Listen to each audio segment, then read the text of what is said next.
So hello everyone, welcome back to another video. তো আজকে কিন্তু আজকে শুধু নয়, অনেকদিন ধরেই একটা বিষয় নিয়ে খুব প্রচন্ড পরিমাণে দেখা যাচ্ছে যে অঙ্কুশের যে রক্তবীজ 2 আসতে চলেছে এবং অঙ্কুশের রক্তবীজ 2 তো আসতে চলেইছে এবং বিশেষতভাবে এই জিনিসটা না আবিরকে নিয়েও দেখা যায়। আবিরের যে পরপর যে ২-৩ বছর আমরা যেরকম দুর্গাপুজোর সময় তার যে একটা মার্কেটে একটা মানে যেরকম লেভেলে একটা হোল্ড বজায় রাখতে দেখেছি, সেটা কর্ণ সুবর্ণের গুপ্তধন হোক বা রক্তবীজ হোক বা তারপরে বহুরূপী হোক, তারপরে কিন্তু কোথাও গিয়ে অঙ্কুশেরও এই বছরে দুর্গাপুজোর সময় একটা কিন্তু ভালো ছবি আসছে। তো এটা নিয়ে অনেককে এরকম সমস্যামুখীন মানে করতে দেখতে পাচ্ছি এবং বা ক্রিটিসাইজ করতে দেখতে পাচ্ছি যে অঙ্কুশ কি দেবজিতের থেকে বড় সুপারস্টার নিজেকে মনে করছে, সে এরকম কাইন্ড অফ ছবির সাথে অ্যাসোসিয়েট হচ্ছে কি হচ্ছে না।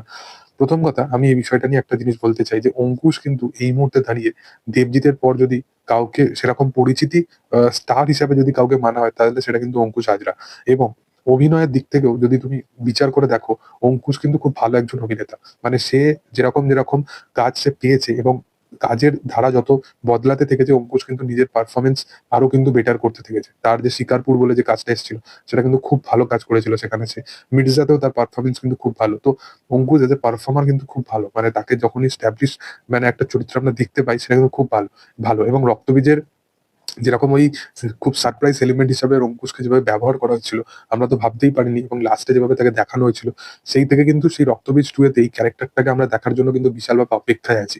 তো এই যে রক্তবীজের যে টোটাল যে কনসেপ্টটা, এই কনসেপ্টটা নিয়েও কিন্তু একটা দারুণভাবে সিনেমা কিন্তু পরপর কিন্তু পার্ট ওয়াইজে বানানো যেতেই পারে। মানে রক্তবীজের যে অ্যাকচুয়াল যে কনসেপ্টটা, তো সেখানে গিয়ে এই যে বলা জিনিসগুলো বলা যে রক্তবীজের যে ফ্র্যাঞ্চাইজটাকে এগোনো হচ্ছে, সেটা কোথাও গিয়ে ফ্র্যাঞ্চাইজ ভ্যালুর জন্য এগোনো হচ্ছে, সেটা কিন্তু নয়। হয়তো স্টোরি লাইন চেঞ্জ হয়ে যাবে, কনসেপ্ট চেঞ্জ হয়ে যেতে পারে, অন্য কোনো জায়গা দেখাতে পারে। কিন্তু অ্যাকচুয়াল যে রক্তবীজের যে মেইন কনসেপ্ট যেটা দেখানো হয়েছিল, যে রক্তগুলো মাটিতে পড়ছে, ওই বিষয়টা দেখে বোঝা যায় যে এই ছবিটার যে কনসেপ্টটা, সেটা কিন্তু বদলাবে না।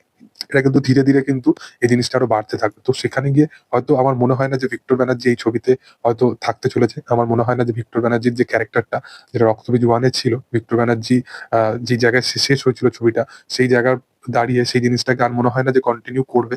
এবং ভিক্টর ব্যানার্জিকে এই ছবিতে আমরা দেখতে পাবো কিনা জানি না। কিন্তু অঙ্কুশের একটা দারুণ ইম্প্যাক্টফুল কিন্তু এই ছবির মধ্যে থাকতে চলেছে। এবং সুপারস্টার কি স্টারডম, সেটা একদিনে হয় না।